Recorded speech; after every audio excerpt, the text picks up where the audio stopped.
नमस्कार मित्रों, विजय त्रिवेदी आपका बहुत बहुत स्वागत है। आज से हम एक और नया प्रोग्राम शुरू कर रहे हैं बिजनेस को लेकर। हमारे एक बहुत खूबसूरत मित्र हैं, बहुत विद्वान हैं, बिजनेस को बहुत अच्छे से समझते हैं, बॉलीवुड को बहुत अच्छे से समझते हैं, मुंबई में रहते हैं। मुंबई में वो बॉस हैं, मैं उनको अक्सर बॉस कहता हूँ, बॉम्बे का बॉस। और वो लगातार बड़े बड़े लोगों के साथ बात करते हैं। बड़े लोग मतलब यहाँ पर बैठने से नहीं पता पड़ता, बहुत बड़े लोगों के साथ उनकी मुलाकात रहती है। हिंदुस्तान की, दुनिया की इकोनॉमी को, बिज़नेस को, पॉलिसीज़ को समझते हैं।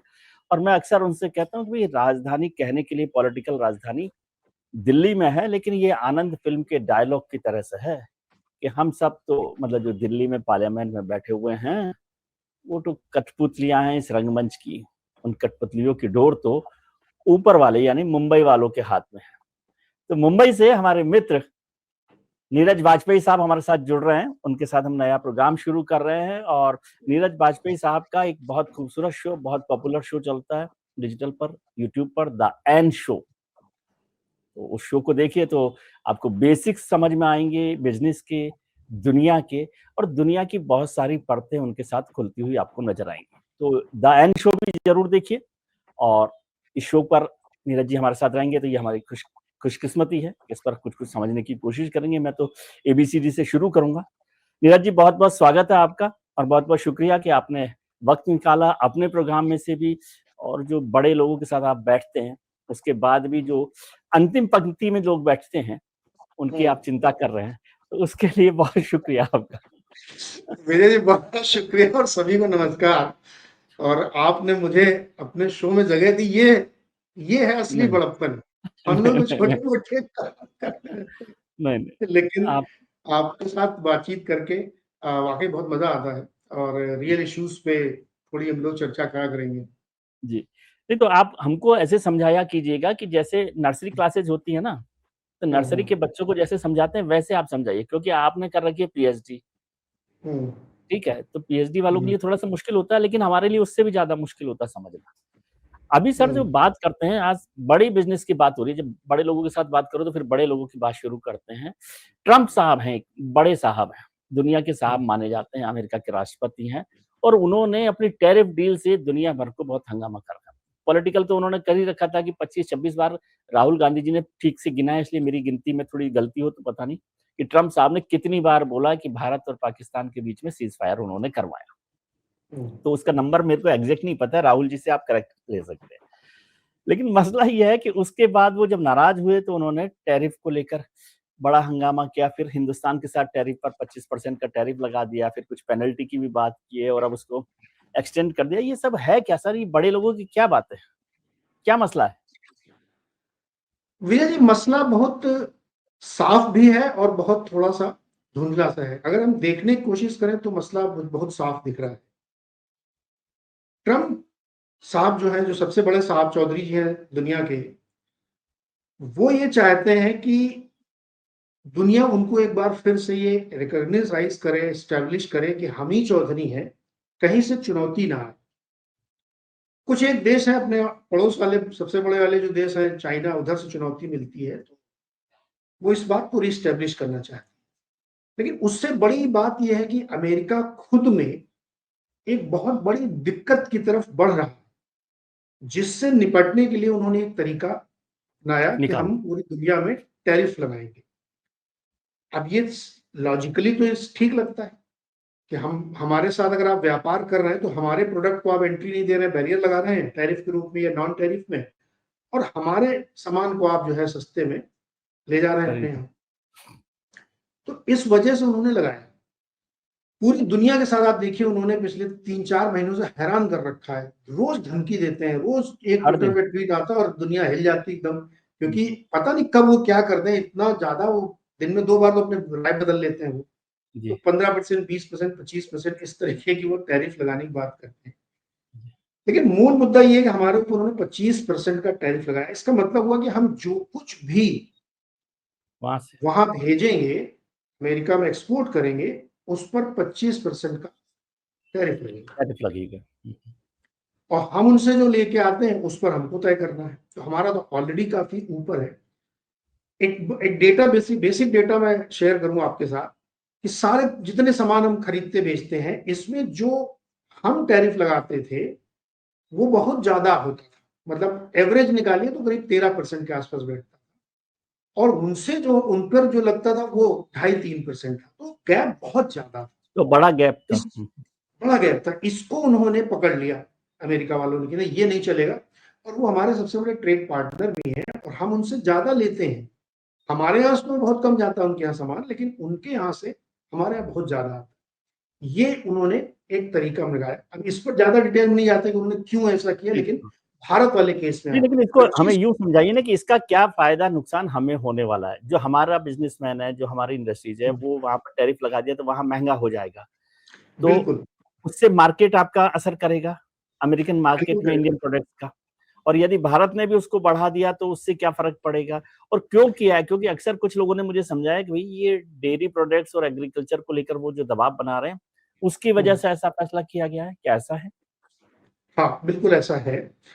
एकदम बेसिक भाषा में है कि हमारे यहाँ से जो सामान जाता है वहां पे leather product, textile product, James and jewellery और कुछ फूड आइटम्स भी, ये सब वहां पे महंगे हो जाएंगे। तो उनकी महंगाई की चिंता की बजाय हमारी कंपनियों को नुकसान हो, क्योंकि आपका प्रोडक्ट वहां पे ज्यादा कीमत पे जब आप जाएगा तो नेचुरली है कि वो थोड़ा कम बिकेगा आपका। तो एक असर तो हमारी कंपनियों के ऊपर आएगा, हमारी इकोनॉमी के ऊपर आएगा। उनसे जो हम खरीदते हैं, अगर हमने उस पर रिटेलिएशन करके ड्यूटी बढ़ा दी, तो हमारे यहाँ जो आप प्रोडक्ट देख रहे हैं, वो मोबाइल फोन हो, कैमरा हो, लैपटॉप हो, ये सब चीजें महंगी हो जाए। तो हमारे ऊपर दोहरी मार पड़ेगी। हमारी कंपनियों को तो नुकसान होगा ही होगा, पब्लिक को भी नुकसान होगा अगर हमने टैरिफ यानी बदला लेने के लिए हमने भी बढ़ा दिया तो। बढ़ा दिया तो। बढ़ा दिया तो अभी तक हमने बढ़ाया नहीं। अमेरिका क्या चाहता है कि व्यापार जो है ना बराबरी का हो। तो उनके यहाँ के जो डेयरी प्रोडक्ट है, उनके यहाँ के जो एग्री प्रोडक्ट हैं, वो सब भारत के बाजारों में बिके और उस पर ड्यूटी या तो इक्वल हो, या जैसे हम उन्होंने ओपन कर रखा हम भी ओपन करें। हम ये नहीं चाहते, क्योंकि भारत में जो ये एग्रीकल्चर सेक्टर है, जो डेयरी सेक्टर है, ये बहुत ही अनऑर्गेनाइज्ड है और सरकार के लिए पॉलिटिकली बहुत इंपॉर्टेंट है। ये तो क्योंकि पॉलिटिकल मैसेजिंग के लिए ज्यादा इंपॉर्टेंट है मेरे ख्याल से। पॉलिटिकली बहुत ज्यादा इंपॉर्टेंट है, क्योंकि अगर आप मोटे माटे लोग कहते हैं 70-80 करोड़ लोग खाली कृषि पर निर्भर है, तो उसमें डेयरी और कृषि ये सब आ जाता है। तो कोई दोनों सरकार शामिल ये हो। चुनावी रिस्क नहीं लेगी कि सबको नाराज करके। और अब अगर मान लीजिए अमेरिका का पनीर यहाँ बिकने लगा, तो अब अपने बगल डेयरी वाले से आप पनीर क्यों लेंगे? नहीं। क्योंकि वो सस्ता मिलेगा आपको अगर ओपन कर दिया तो।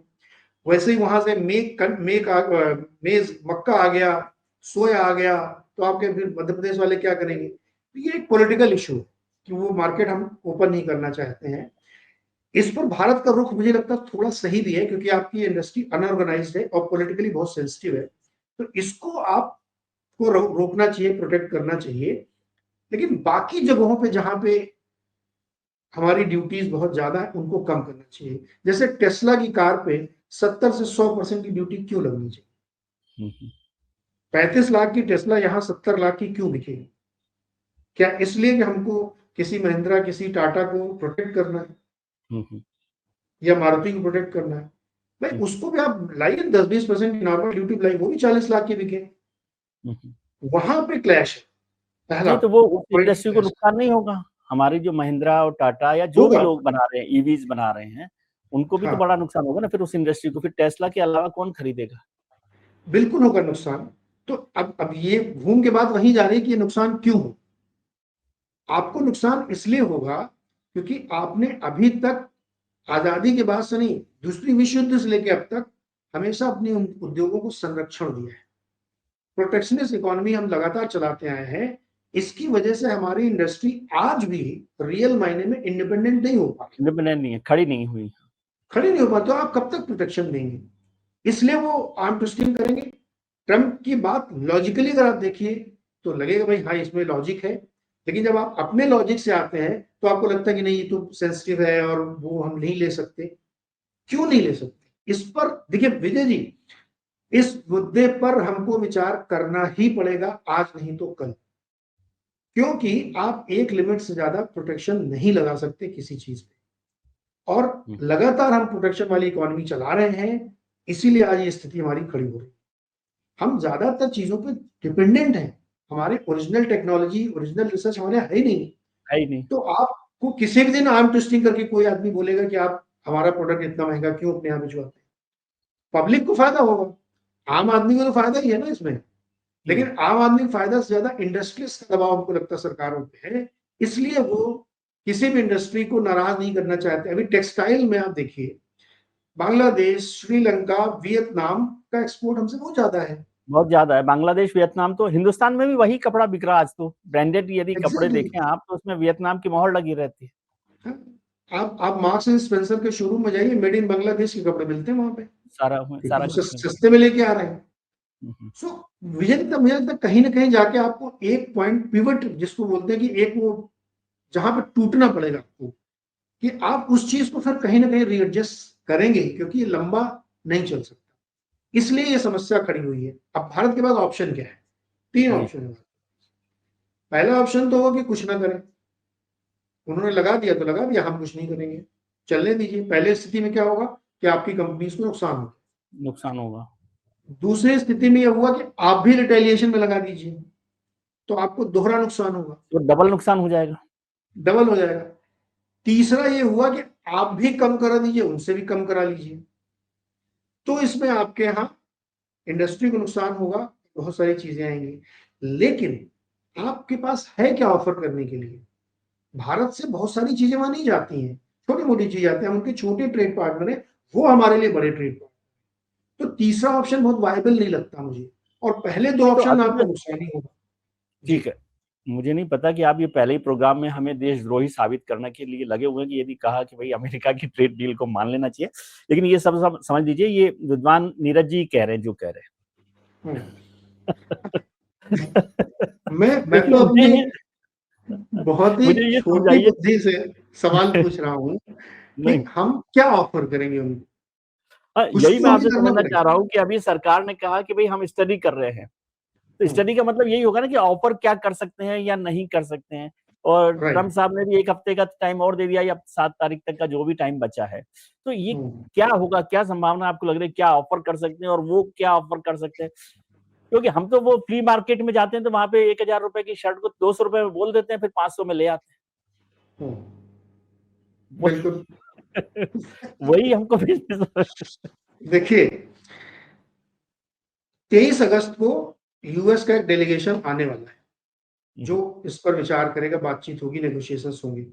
बातचीत के रास्ते बंद नहीं हुए, बावजूद इसके कि 7 तारीख से ट्रम्प चालू हो ड्यूटी गया। लगा। हमें ऐसा लगता है, मुझे कोई सूचना नहीं है सरकार की क्या वो सोच रहे हैं, क्या करने वाले हैं, लेकिन मुझे ऐसा लगता है कि ऐसा हो सकता है कि कुछ सेक्टर को सरकार प्रोटेक्ट करे, जिसमें डेयरी, एग्रीकल्चर या आपकी टेक्सटाइल, लेदर, जो बहुत लेबर इंटेंसिव, जहाँ बहुत भारी लेबर। संख्या में लोगों को नौकरियां हैं, उनको वो थोड़ा प्रोटेक्ट करें। बाकी चीजों पे वो नॉर्मलाइज करें, जिसमें ऑटोमोबाइल सबसे पहला विक्टिम हो सकता है, कि हार्ले डेविडसन पे इतनी ड्यूटी नहीं लगेगी, टेस्ला पे इतनी नहीं हाँ, लगेगी, या जो टेक्नोलॉजी आप वहां से ले रहे हैं और उस उससे पर उतना पॉलिटिकली बहुत नुकसान नहीं करता वो।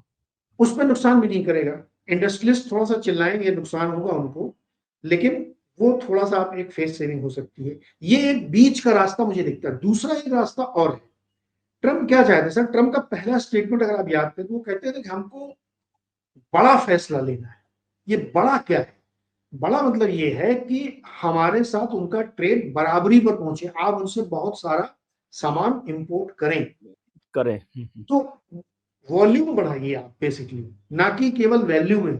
वॉल्यूम बढ़ाइए, तो वॉल्यूम बढ़ाने के लिए आप नॉर्मल जो मास प्रोडक्ट है उस पर तो जाएंगे नहीं, क्योंकि वहां पे आप प्रोटेक्शन देना चाहते हैं। तो फिर आप उनसे डिफेंस के सामान खरीदिए, हवाई जहाज खरीदिए, हथियार खरीदिए। तो इसीलिए उन्होंने कहा स्ट्रेटेजिक कि आप पार्टनरशिप हम कर रहे हैं ना उनके साथ। रूस नहीं तो और बढ़ाइए आप। अभी आपका रूस के साथ ज्यादा है, तो आप इधर रूस ज्यादा के करिए, साथ। तो वॉल्यूम करिए। या जो बाकी देशों ने एक तरीका अपनाया कि हम इन्वेस्ट करेंगे वहां पे, बहुत सारे देशों ने कहा 500,000 बिलियन डॉलर का हम इन्वेस्टमेंट करेंगे, या तो आप वो करिए। तो इसमें से हमको लगता है कुछ बीच का रास्ता निकलेगा, कि कुछ सेक्टर को आप कहेंगे कि साहब ये बहुत सेंसिटिव है, इनको हम प्रोटेक्ट करना चाहते हैं, और उनको भी फिलहाल करना भी चाहिए। जो सेक्टर बहुत मैच्योर हो चुके हैं, या जहां की जिस इंडस्ट्री के लोग नहीं जाग रहे हैं और अभी भी वो उसी ढर्रे पे चलना चाहते हैं, वहां तो फिर कर ही देना चाहिए। या करना चाहिए, कुछ करना चाहिए। सर, कल अभी इंटरनेशनल फ्रेंडशिप डे निकला, हमारे दोस्त तो अचानक किसी भी बात पे कुट्टी कर लेते हैं। मुझे ये समझाइए कि ये जो माय डियर फ्रेंड डोनाल्ड हैं, वो क्यों नाराज हुए? कारण क्या है? कोई समझ तो आए बात। देखिए सर, जो ये पूरा मसला चलता है ना, वो अपने-अपने हितों के हिसाब से चल रहा है। जिसमें जिसका इंटरेस्ट सर्व होगा, वो उस पे नाराज़ होगा, वो उस पे खुश होगा। जितनी भी आप चाहे डोमेस्टिक पॉलिटिक्स हो या इंटरनेशनल पॉलिटिक्स हो, मेरे सिद्धांत के हिसाब से वो बिज़नेस पे चलती है। बिज़नेस कोर है।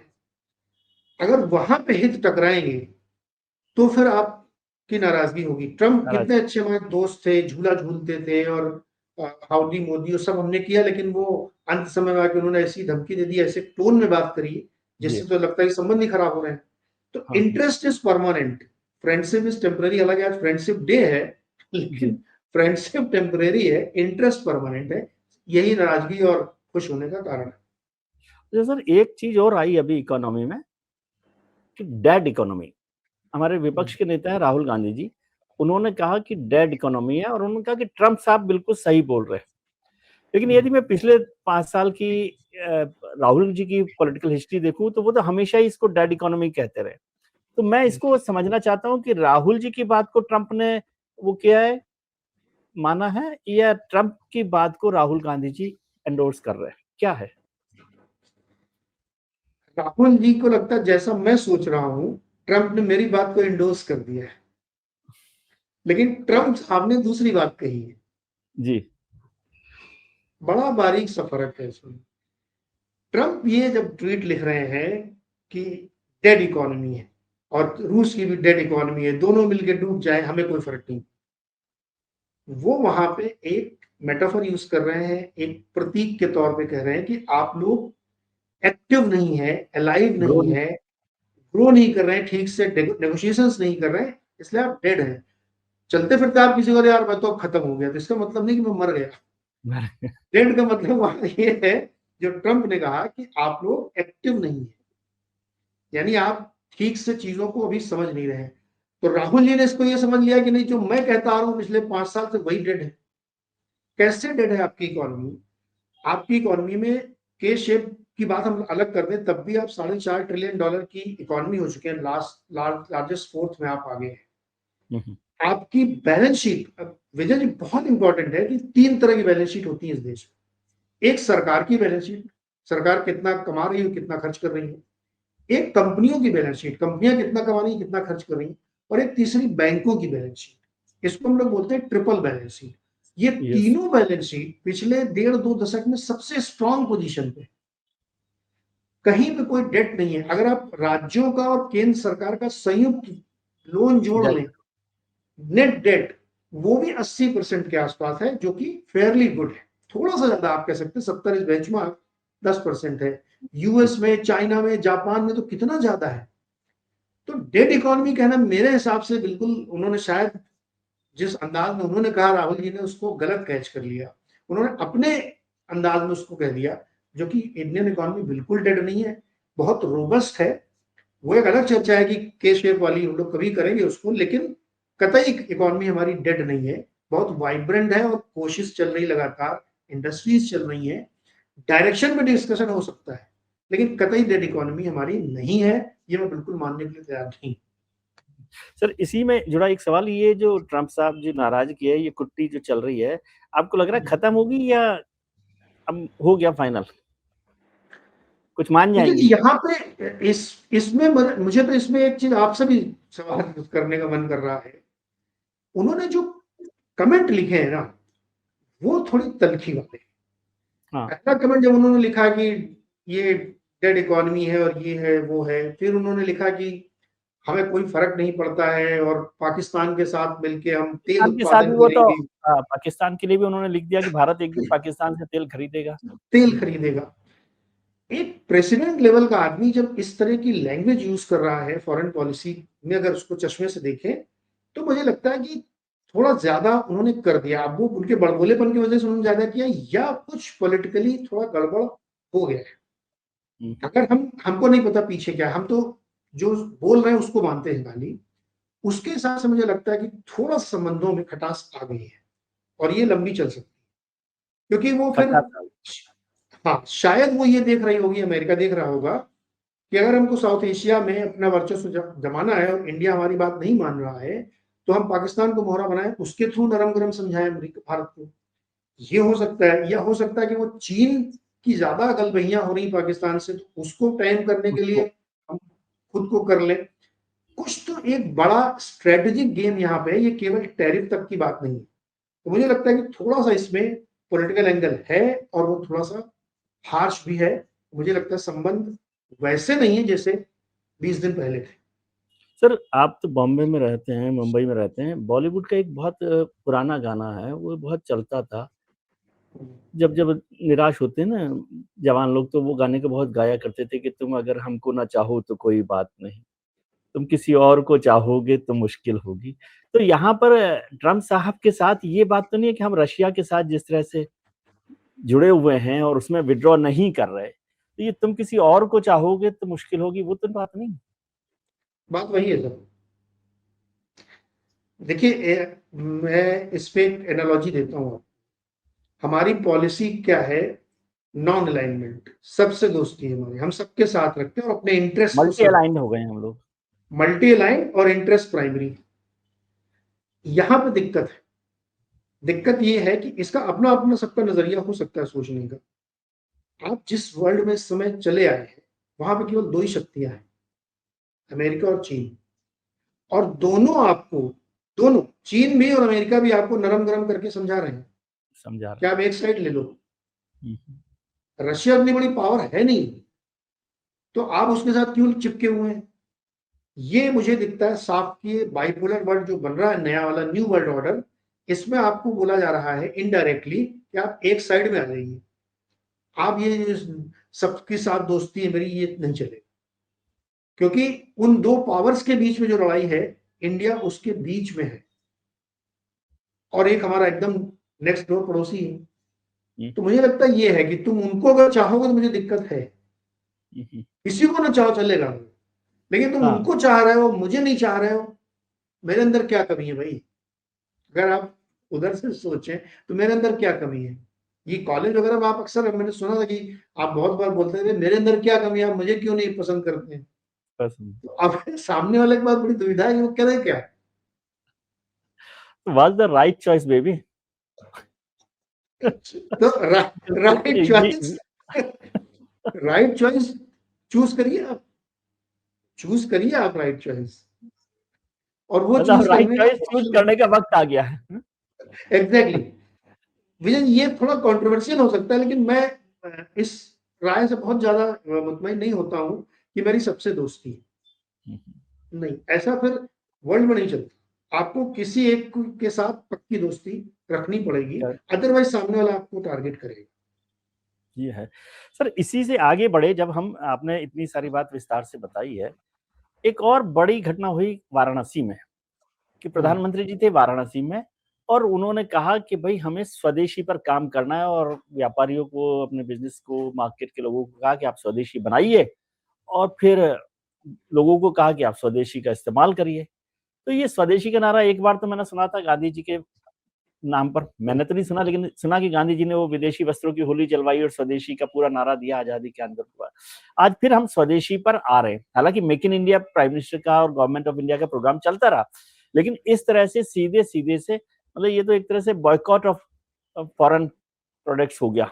जब उन्होंने कहा कि भाई हम, मतलब बिल्कुल डायरेक्ट नहीं है, लेकिन फिर भी एक सॉफ्ट तरीके से ये कहा कि आप स्वदेशी अपनाएं और स्वदेशी प्रोडक्ट बनाएं। तो ये भी रिपरकशन है, नतीजा है ट्रम्प साहब की जो पॉलिसी है उसका, या हम ये बताना चाहते हैं कि देख लेंगे हम? क्योंकि एक मित्र ने मुझे कहा कि भाई हम तो कंज्यूमर मार्केट वाली इकोनॉमी वाले लोग हैं, हमें क्या चिंता करना किसी का, हम अपना बनाएंगे, अपना ही बेच लेंगे, खा लेंगे। बनाओ तो पहले हम, मतलब इस सरकार की जो मेक इन इंडिया पॉलिसी है, मैं उसका इन प्रिंसिपल बहुत बड़ा समर्थक हूं, लेकिन हमारे उद्योगपतियों ने उसको असेंबल इन इंडिया बना। तो ये बहुत कंट्रोवर्शियल आप स्टेटमेंट दे रहे हैं। नहीं, मैं इसको अंडरलाइन करके दोबारा बोल देता हूं जिससे लोगों को कंफ्यूजन ना हो। हम मेक इन इंडिया की बजाय असेंबल इन इंडिया कर रहे हैं।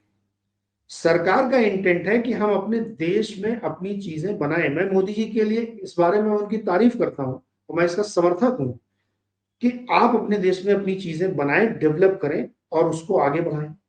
लेकिन हमारे लोग कर क्या रहे हैं? असेंबल इन इंडिया जब बनेगा तो आपका अपना उसमें कुछ नहीं है।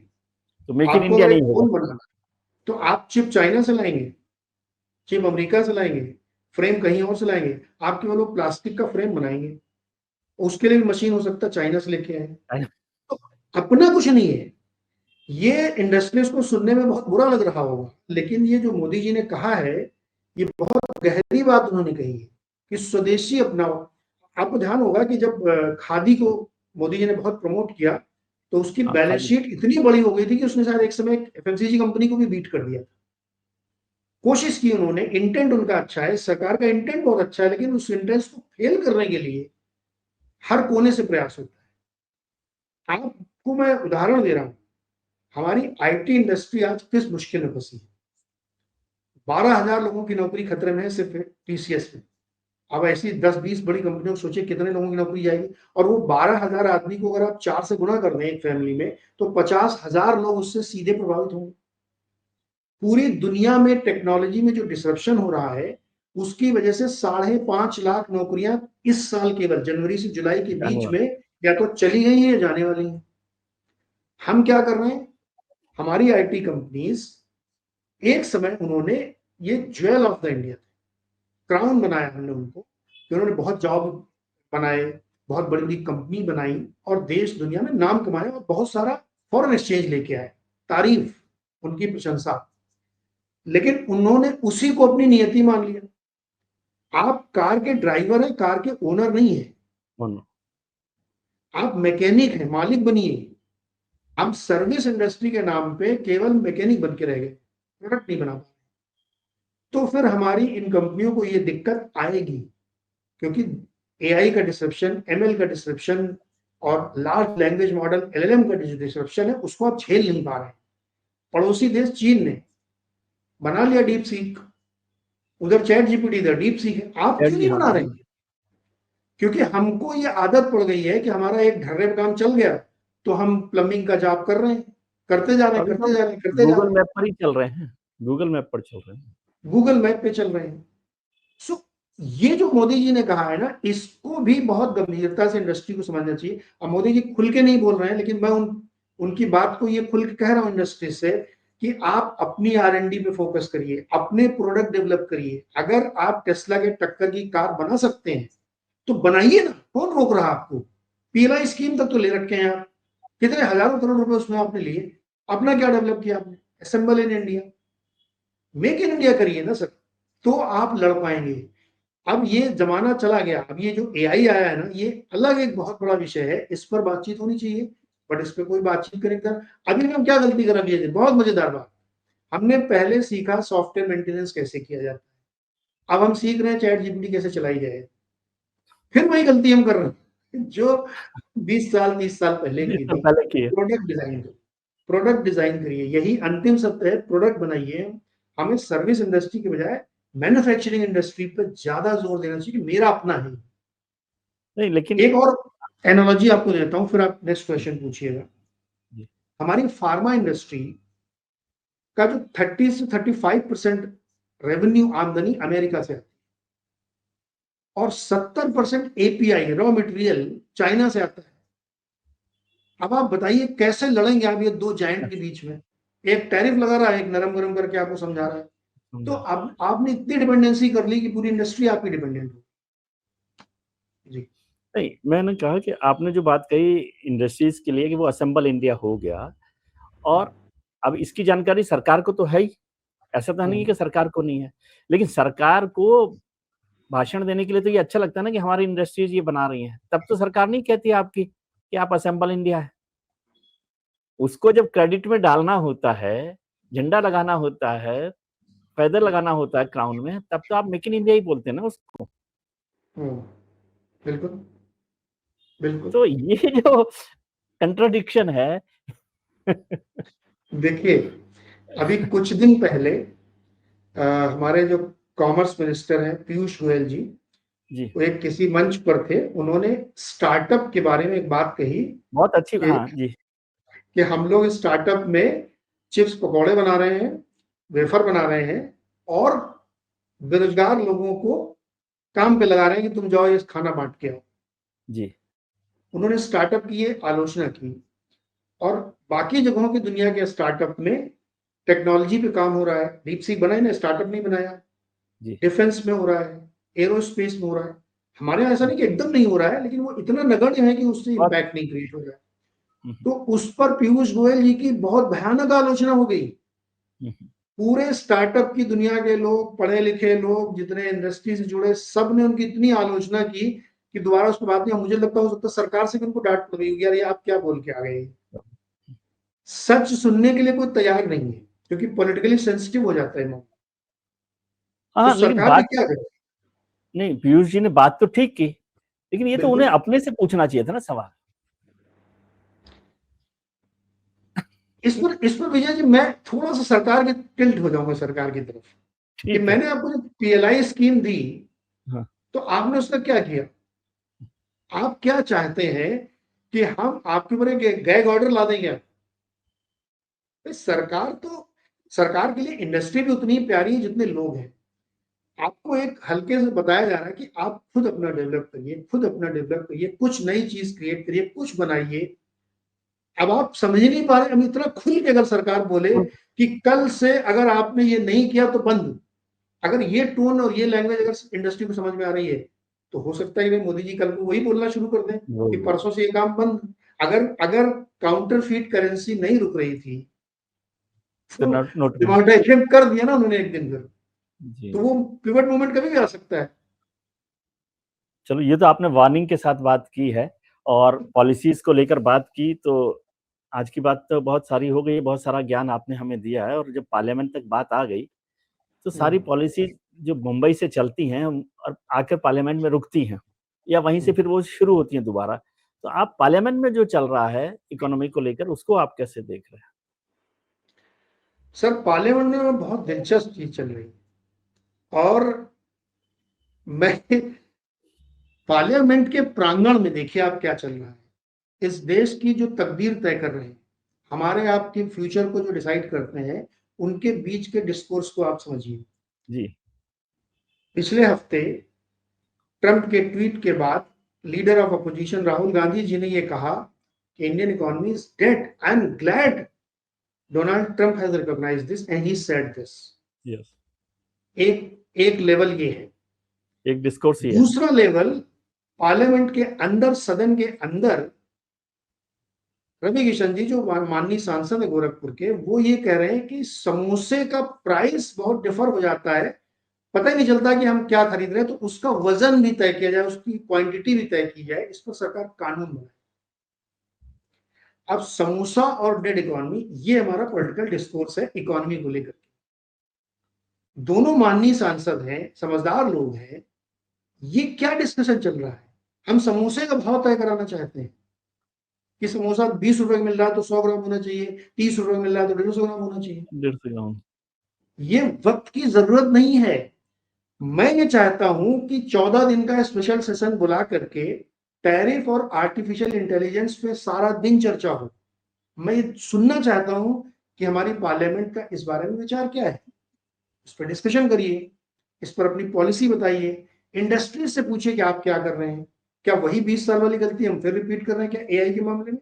तो आप सोचिए हमारे पार्लियामेंट में चल क्या रहा है, डिस्कशन हो आपने रहा है। इंडस्ट्रीज का नाम ले दिया, फिर नाराज हो जाएंगे राहुल जी। सर राहुल जी तो मुझसे भी नाराज हो जाएंगे, लेकिन अगर वो देख, मुझे लगता है कि वो सच सुनना चाहते हैं, तो सच मैं बोल रहा हूँ, ये जी। सच को रिकॉग्नाइज करेंगे कि मतलब राहुल जी बिहार पे या ऑपरेशन सिंदूर पे डिस्कशन की बजाय इस बात की मांग करें कि सरकार इकोनॉमी पे 14 दिन का विशेष सत्र बुला के डिस्कशन करे और उसमें से 7 दिन सिर्फ एआई पे बहस होनी चाहिए कि हम क्या कर रहे हैं, हम कितनी। आपको पता है, एक मेरा एक सवाल है, चीन और अमेरिका, भारत एक साथ 85-90 के बीच में शुरू किए थे अपने ग्रोथ जर्नी। लिबरलाइजेशन। हम पहुंचे कहां, $4.5 ट्रिलियन और वो पहुंचे $20 ट्रिलियन। क्यों? इसका जवाब कोई भी दे सकता है मुझे। तो इसका एक संभावित जवाब देंगे कि वहां का पॉलिटिकल सिस्टम अलग है। अलग है, डिक्टेटरशिप है। तो भाई अगर उसी के थ्रू सब काम होना है, मैं ये नहीं कह रहा हूँ यहाँ डिक्टेटरशिप हो जाए, यहाँ डेमोक्रेसी रहनी चाहिए, लेकिन ओवर डेमोक्रेसी करके उसको खराब मत करिए। 150 करोड़ लोगों को मैनेज करना आपको। जब मैं ग्रेजुएशन में इकोनॉमिक्स पढ़ रहा था, तो इकोनॉमिक्स में हमें क्या पढ़ाया जाता था कि आयात ये है, निर्यात ये है, सब बैलेंस शीट ये होती है, पॉलिसीज ये होती हैं। उस दिन मैंने उस क्लास में बैठे बैठे प्रोफेसर मुजम्मिल अहमद थे, जो बहुत ही बढ़िया टीचर थे, मैंने उनसे खड़े होकर कहा कि सर मुझे लगता है कि politics is nothing but A managing people. That's true. 150 crore लोगों को हम कैसे रख रहे हैं, ये है इकोनॉमिक्स। आयात निर्यात की पॉलिसी और टैरिफ इकोनॉमिक्स मेरे हिसाब से वो नहीं तो है। एक बेसिक, हाँ बेसिक चीज है, ठीक है। तो अगर 150 करोड़ लोगों के हित के लिए हम कोई काम करें और उनको स्वावलंबी बना दें, तो ये है इकोनॉमिक्स। इस पर कोई काम हो रहा है क्या? ये हो रहा है ना कि हम इंडस्ट्री, चौथी सरकार, चौथी कोई नहीं बड़ी कर रहा है। अर्थव्यवस्था हो गए, लेकिन 85 करोड़ लोगों को खाना खिला रहे हैं ना। आप जानते क्या है इसमें? आप वापस नहीं ले सकते हैं। हाँ, आप वापस 85, जो आपने, देखिए ये मैं पब्लिक की भी थोड़ी सी इसमें क्रिटिसाइज कर रहा हूँ। मजबूरियां हैं, इस वजह से पब्लिक की आज शायद मदद करनी पड़ रही है, लेकिन हमारी पब्लिक भी वैसी है। आपने उसको एक जो मदद दे दी, उसको आप वापस नहीं सकते, वो उसका हक बन गया है। वो हक हो देश जाता ऐसे है। नहीं चलते सर। आप चीन से बार बार कंपैरिजन करते हैं, अमेरिका से बार बार कंपैरिजन करते हैं, लेकिन उनके यहाँ क्या होता है इसको देखिए। आज की तारीख में घर मिल रहा फ्री में, टॉयलेट मिल रहा है, पेंशन मिल रही है, खाना मिल रहा है, हेल्थ इंश्योरेंस मिल रहा है, हेल्थ जीवन बीमा इंश्योरेंस है। मिल रहा है, वजीफा मिल रहा है, और अनाज भी मिल रहा है। सब कुछ आपको फ्री में दिया जा रहा है। कोई सरकार, किसी की भी सरकार उसको वापस लेने की हिम्मत नहीं कर सकती। नहीं कर सकते, तो मैं क्यों काम करूंगा? बल्कि उसको प्रमोशन और इंक्रीमेंट की तरह से बढ़ाना पड़ता है हर साल। इंक्रीमेंट तो ना भाई भी मिले देखिए, नौकरी में। अगर 6-7% का इन्फ्लेशन चल रहा है इस देश में, तो आपको इतना इंक्रीमेंट तो देना ही पड़ेगा। नीतीश जी ने दिया, उन्होंने कहा 200 यूनिट बिजली फ्री देंगे हम। तो इंक्रीमेंट तो चाहिए। मैंने एक बार डिबेट में कहा था कि जिसका बेटर ऑफर होगा चुनाव वो जीतेगा। ऑफर आपका जी, अच्छा नहीं है, पुराने ऑफर में थोड़ी चुनाव जीतेंगे आप। नहीं जीत सकते। तो इसको बदलने की जरूरत है, देश के लेवल पे भी और सरकार के लेवल पे भी। सरकार, मेरे ख्याल में इंटेंट तो बहुत अच्छा है सरकार का, मैं इससे सहमत हूँ कि उनका इंटेंट बढ़िया है, लेकिन उस इंटेंट को धरा पर उतारने के लिए कुछ बहुत कड़े कदम शायद लेने पड़ कड़े सकते कदम उठाने पड़ा। चलिए, इस पर फिर चर्चा करेंगे। बहुत अच्छा लगा हमें कि आपने हमारा ज्ञानवर्धन किया, और बहुत हमारे दर्शकों को भी ये बात समझ में आई होगी नई तरीके से, क्योंकि दिल्ली में हम लोग केवल पॉलिटिक्स की बात करते रहते हैं। हालांकि आपकी बात को यदि सरकारें मान ले, तो मुझे लगता है बहुत सारी सरकारें विदाई हो जाएंगी, देश भले ही सुधर जाए। नहीं, नहीं, इसमें मैं हमेशा कहता हूँ विजय जी, बदलाव के लिए सत्ता में बने रहना जरूरी है। सत्ता में बने रहना जरूरी। तो दोनों काम करने पड़ेंगे, आप सत्ता में भी बने रहिए और कुछ कड़े कदम लेके बदलाव भी करिए। बदलाव। चलिए, बहुत बहुत धन्यवाद आपका, बहुत शुक्रिया। और मैं दर्शकों से कहूंगा कि फिर से कि नीरज जी का जो द एंड शो है वो जरूर देखें, बिजनेस की बारीकियों को, इंडस्ट्री को समझने के लिए बहुत अच्छा शो है। नीरज जी तो विद्वान लोगों में से ही, आपको समझ में ही आ गई होगी बात। मेरे जैसे लोगों को भी थोड़ा बहुत समझा सकते हैं, तो कुछ तो बात है।